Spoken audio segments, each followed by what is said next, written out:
हमने अपने पिछले एक वीडियो में यह देखा था कि किसी समुच्चय को रोस्टर रूप में किस प्रकार लिखा जाता है।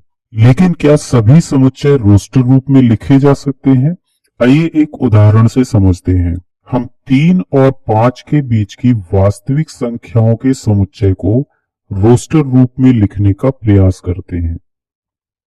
अब यदि आपसे इस समुच्चय को रोस्टर रूप में लिखने के लिए कहा जाए तो हो सकता है कि आप इसे कुछ इस तरह से लिखें, जैसे 3.1, 3.2, 3.3 और इस तरह से 5 तक की सभी संख्याओं को आप लिखने का प्रयास करें। लेकिन यह गलत होगा क्योंकि यहाँ पर हमने 3.01 को छोड़ दिया है, 3.001 को भी छोड़ दिया है और इस तरह से बहुत सारी संख्याओं को छोड़ दिया है, क्योंकि वास्तव में किन्हीं भी दो वास्तविक संख्याओं के बीच में अपरिमित वास्तविक संख्याएं होती हैं और इस तरह से लिखने में वह सारी संख्याएं छूट जाती हैं। इसका मतलब यह हुआ कि इस समुच्चय को हम रोस्टर रूप में नहीं लिख सकते। ऐसी स्थिति में हम इस तरह के समुच्चय को लिखने का एक दूसरा तरीका अपनाते हैं, जिसे हम कहते हैं समुच्चय निर्माण रूप। अब यदि इसी समुच्चय को समुच्चय निर्माण रूप में लिखने को कहा जाए तो हम इसे इस प्रकार लिखेंगे x, जहां x 3 और 5 के बीच की वास्तविक संख्या है। यहां आप देख सकते हैं कि मझले कोष्ठक के अंदर हमने वही चीज लिखी है जो ऊपर लिखी है, लेकिन समुच्चय निर्माण रूप में किसी समुच्चय को लिखने का यही सही तरीका होता है। इस समुच्चय निर्माण रूप में हमें समुच्चय के सभी अवयवों को अलग अलग लिखने की जरूरत नहीं होती है। इसके बजाय हम केवल उस प्रतिबंध या शर्त को लिखते हैं जो उस दिए गए समुच्चय के सभी अवयव संतुष्ट करते हैं। तो यहाँ हम केवल उस प्रतिबंध को लिख देते हैं, जिससे हमें ये पता चल जाता है कि कौन सा अवयव इस समुच्चय के अंदर है और कौन सा नहीं है। जैसे यदि आपसे पूछा जाए कि क्या 2.99 इस समुच्चय के अंदर है, तो आप कह सकते हैं कि यह 3 और 5 के बीच की वास्तविक संख्या नहीं है, बल्कि 3 से छोटी है, इसलिए यह इस समुच्चय के अंदर नहीं होगी। इसी तरह से यदि आपसे पूछा जाए कि क्या 3.012 इस समुच्चय के अंदर की वास्तविक संख्या है, तो आप कहेंगे कि हाँ, यह इसके अंदर की संख्या होगी, क्योंकि यह 3 और 5 के बीच की वास्तविक संख्या है। इस प्रकार समुच्चय निर्माण रूप में हमें अवयवों को अलग अलग लिखने की जरूरत नहीं होती, बल्कि प्रतिबंध या शर्त को लिखने की जरूरत होती है। अब आप यहाँ एक चीज पर ध्यान दे सकते हैं कि हमने इसे एक सामान्य समुच्चय के रूप में नहीं लिखा है, लेकिन यहाँ हमने मझले कोष्ठक और ये x का प्रयोग किया है। तो इसे हम कैसे पढ़ते हैं? यहाँ पर यह मझला कोष्ठक सभी x को दर्शाता है, जो यहाँ पे हमें ये x मिल रहा है, इन सभी x को दर्शाता है, जहां x 3 और 5 के बीच की एक वास्तविक संख्या है।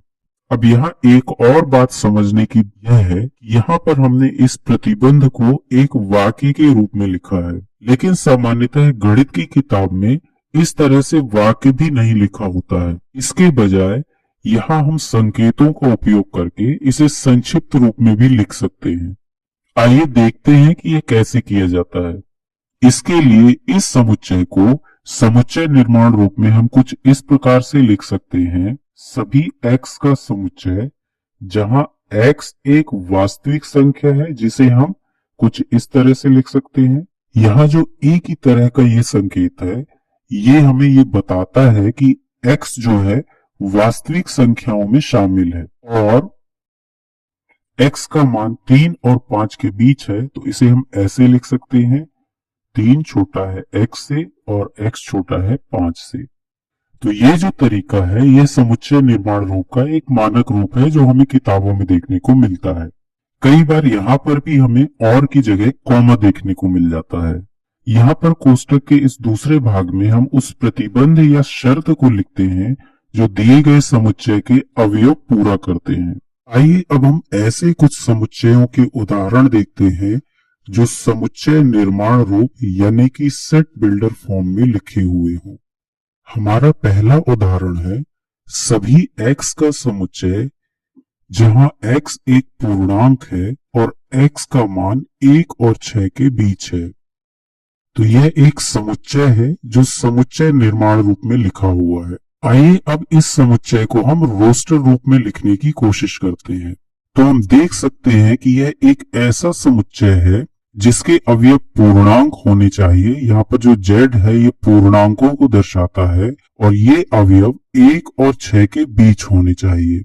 इसलिए जब इस समुच्चय को हम रोस्टर रूप में लिखेंगे तो हम मझले कोष्टक के अंदर इन पूर्णांकों को लिखेंगे जो 1 और 6 के बीच हैं और इन्हें कॉमा से अलग करेंगे।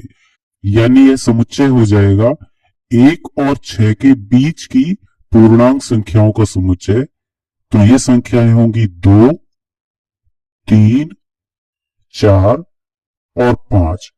यहां पर हमें 1 और 6 को शामिल नहीं करना है क्योंकि इनके बीच की संख्याओं का समुच्चय चाहिए। तो ये जो समुच्चय हमें प्राप्त हुआ ये हमारे इस समुच्चय का ही रोस्टर रूप है। यानी कि इस समुच्चय को हम रोस्टर रूप और समुच्चय निर्माण रूप इन दोनों रूपों में लिख सकते हैं। आइए एक और समुच्चय को हम रोस्टर रूप में लिखने की कोशिश करते हैं। मान लीजिए कि हमें दिया गया समुच्चय है सभी x का समुच्चय जहां x का वर्ग 50 से कम है और x एक प्राकृत संख्या है। अब यहां पर जो हमें शर्त दी गई है वो यह है कि x का वर्ग 50 से कम होना चाहिए और x एक प्राकृत संख्या होना चाहिए। अब यदि यहाँ x का वर्ग 50 से कम है तो इसका मतलब यह हुआ कि x का जो मान है वह वर्गमूल 50 से कम होना चाहिए। अब यह वर्गमूल 50 एक पूर्ण वर्ग तो नहीं है, लेकिन यह यदि हम देखें तो 7 का वर्ग जो 49 होता है और 8 का वर्ग जो कि 64 होता है इनके बीच की संख्या है। इसका मतलब वर्गमूल 50 का मान 7 और 8 के बीच में कहीं होगा।